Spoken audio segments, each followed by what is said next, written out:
বাবা দেখো এই গরুটা কত সুন্দর লাগছে। না, আমার কাছে ভালো লাগছে না রে। চল আরো কিছু গরু দেখি। ও বুড়ি, তোমার এই গরুর দাম কত টাকা? আমার গরুর দাম 10 টাকা।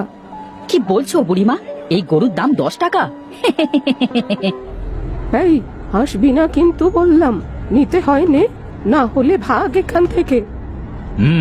কিন্তু এত কমে কেন এই গরু বিক্রি করে দিচ্ছ বুড়ি? আমার ইচ্ছে হয়েছে তাই দিচ্ছি বাপু। তুমি গরু কিনলে কেন, আর না কিনলে যাও তো বাপু। আচ্ছা, এই নাও 10 টাকা।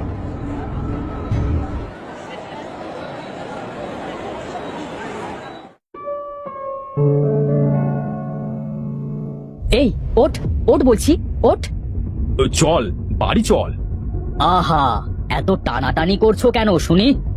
ওরে বাবারে, এই গরু ভূত নাকি? বাবা, গরু কথা বলছে কিভাবে?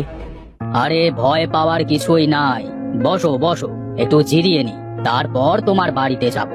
এই ভোলা, যা আমার জন্য একটু পানি নিয়ে আয় তো। পানি তৃষ্ণায় আমার গলা যে একদম শুকিয়ে গেছে।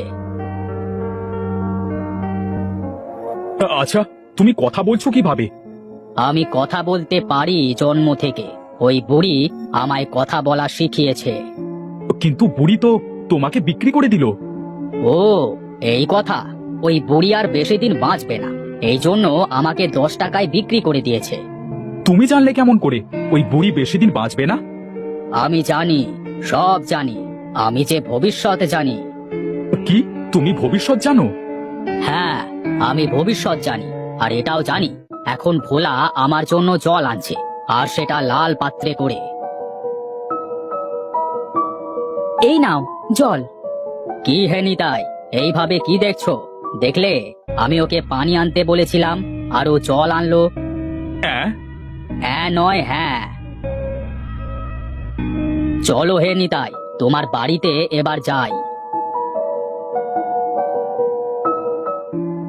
বেশ সুন্দর হয়েছে আমার ঘরটা। নিতাই, যা আমার খাবারের ব্যবস্থা কর। এ কি, গরু কিনে আনলে যে? আমি তোমাকে পরে সব বলবো, আগে গরুটাকে খাইতে দাও তো।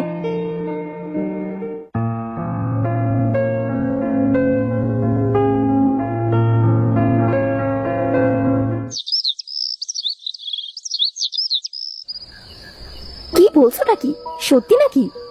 হ্যাঁ গো হ্যাঁ, আমি সব সত্যি বলছি। বাবা, তাহলে এবার এই গরু দিয়ে কি করবে?